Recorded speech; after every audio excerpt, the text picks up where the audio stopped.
شايفك كلكان. يا زلمه كل ما بتعزف هالغنيه قلبي بيتقطع، كأني بحسها بتحكي العيش اللي احنا عايشينها.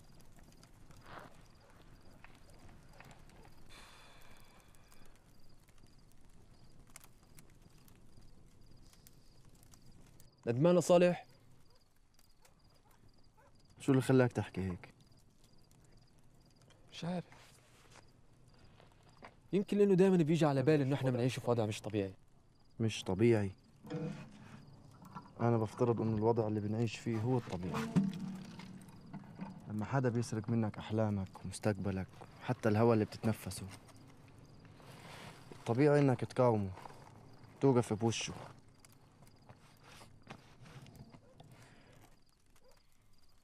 إحنا اللي اخترنا قدرنا يوم ما اخترنا نحمل السلاح، لأنه اخترنا إنه نعيش بدل ما نختار نموت. يا زلمه كيف احنا قررنا ان احنا نعيش واحنا بنشوف الموت بفط في كل خطوه بنمشيها؟ واذا هسه احنا عايشين فوق الارض، ممكن في اي ثانيه نكون تحتها.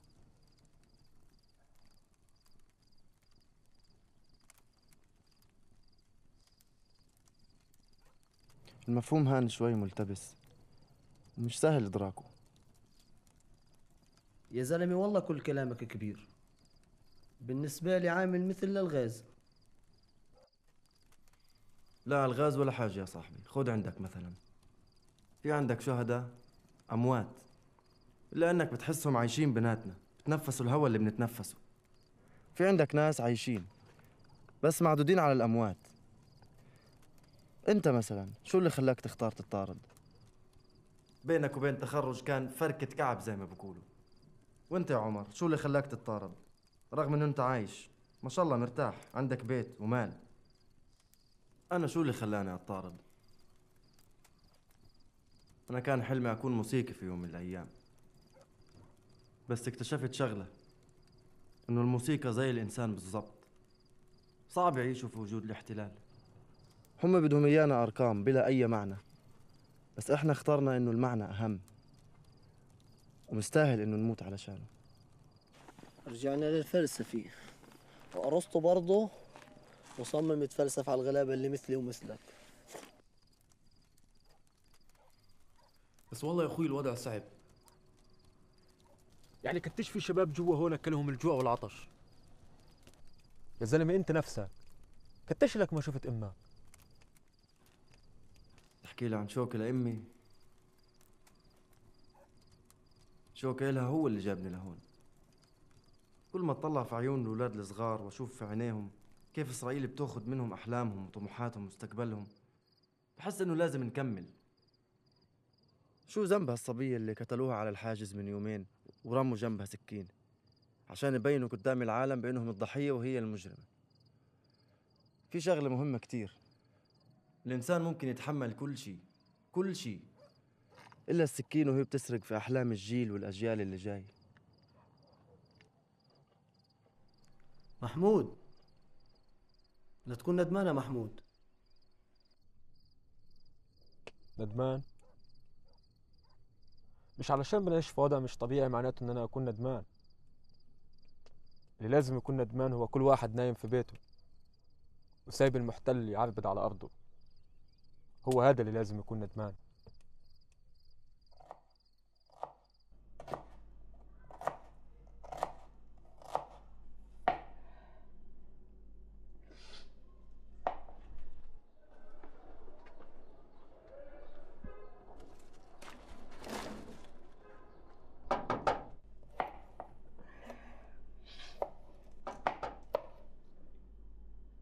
ايوه، يلا يلا.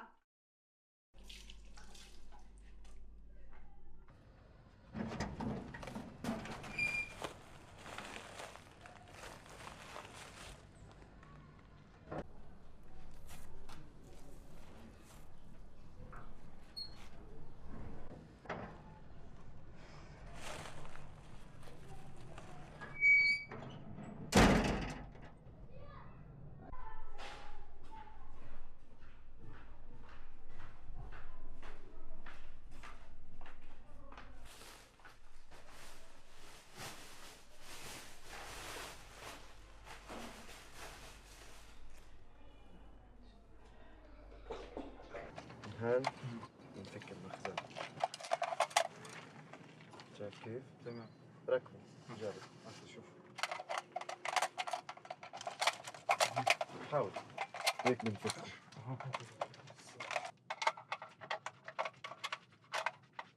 ايوه لا هيك ما زبطش، خد جرب. جرب انت. مظبوط.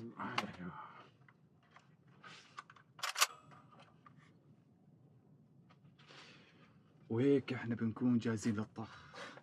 انت لسه بينك وبين الطخ كتير، تفتح العدسة تاني مرة.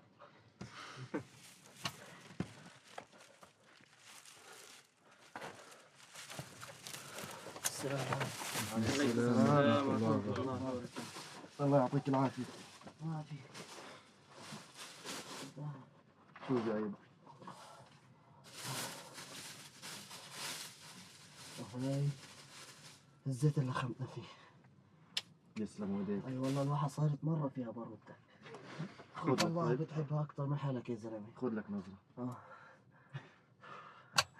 شكرا.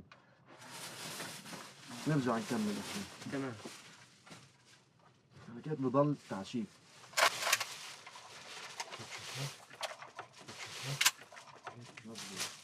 هات أجرب أنا كل هو أنت. وين أمان العدسة؟ هذا وين أمان العدسة؟ عليك فيهم حكي. أمان اللي بنجرب فيه العدسة. صايب اشي في المخيم؟ في خبر مش عارف كيف بدي أحكي لصالح. أمه امبارح في الليل أخذوها على المستشفى.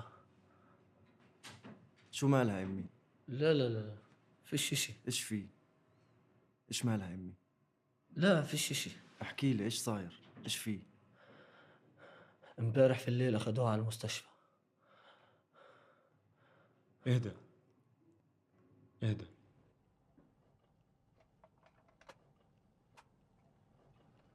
هسه ضروري اكون في المخيم. المخيم مليان جيش. انت مش بس بتضيع حالك، انت بتضيعنا كلنا. ما هي لو امك بتحكيش هيك اصلا. اللي بتحكي هالكلام يا صالح؟ ولك امك هادي زي امي.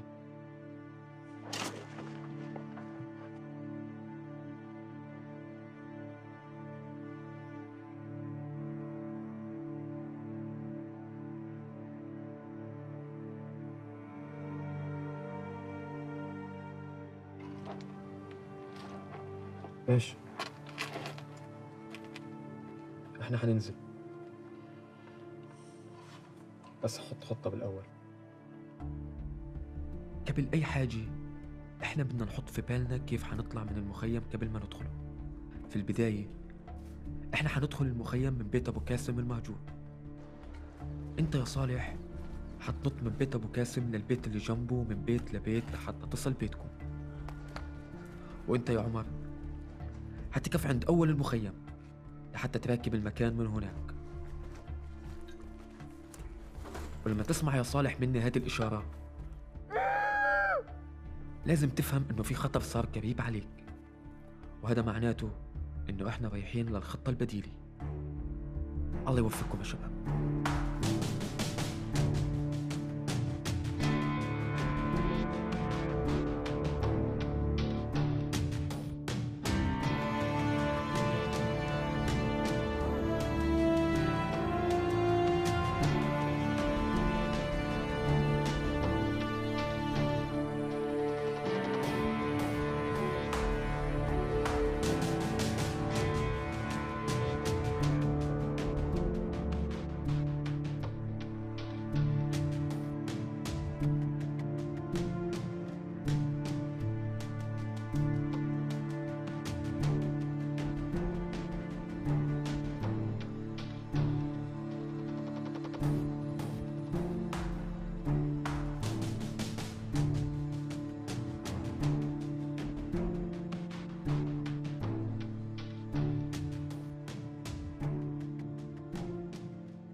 كيف؟ علينا ابو حميد. صالح صار في البيت. والله بس قادر تتغابى. يلا نتراوت سلام.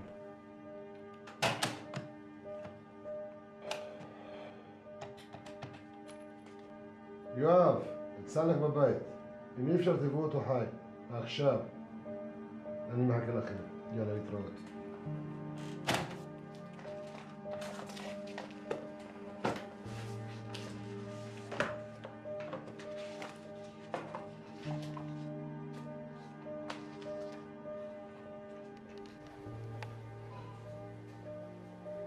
صالح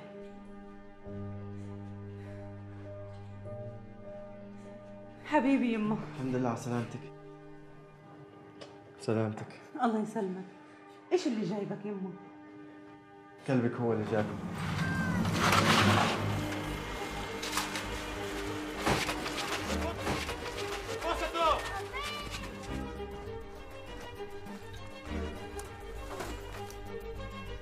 طمنيني عنك، شو اللي صاير معك؟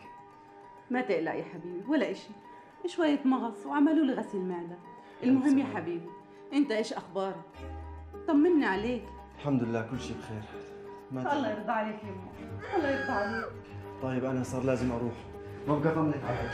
والله كلبي كان حاد.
الحرب بتبدأ من هون وبتنتهي من هون.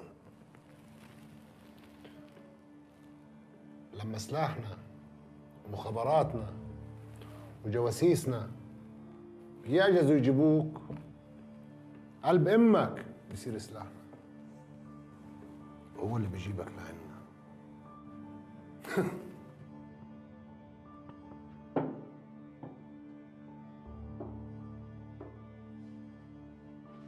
كيف امك؟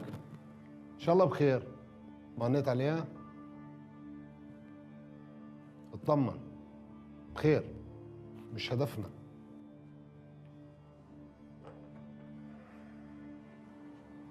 كوز لبن هو اللي جابك لعنا.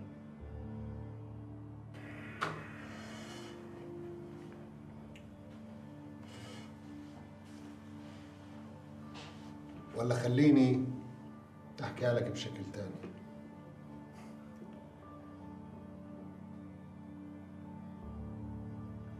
في حيوان اسمه الصمور،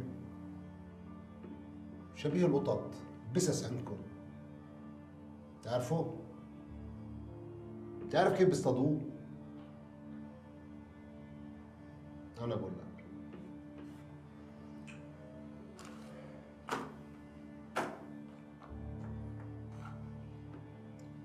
هذا طريق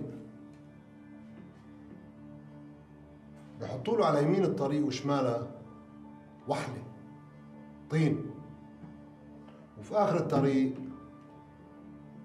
بنصبوا له فخ.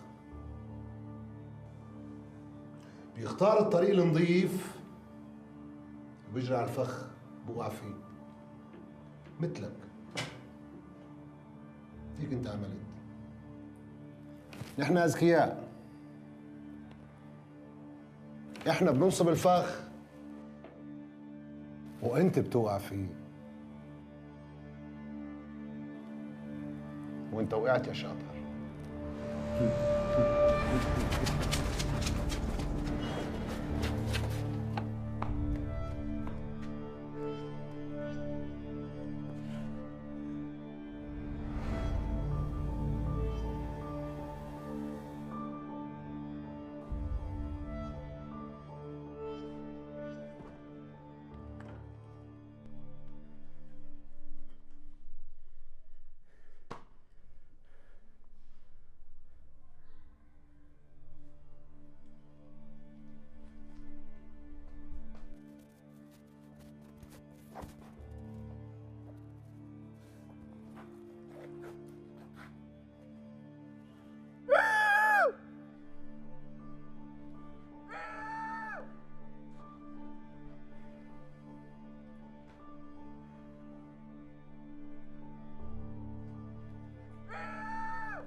بابا بابا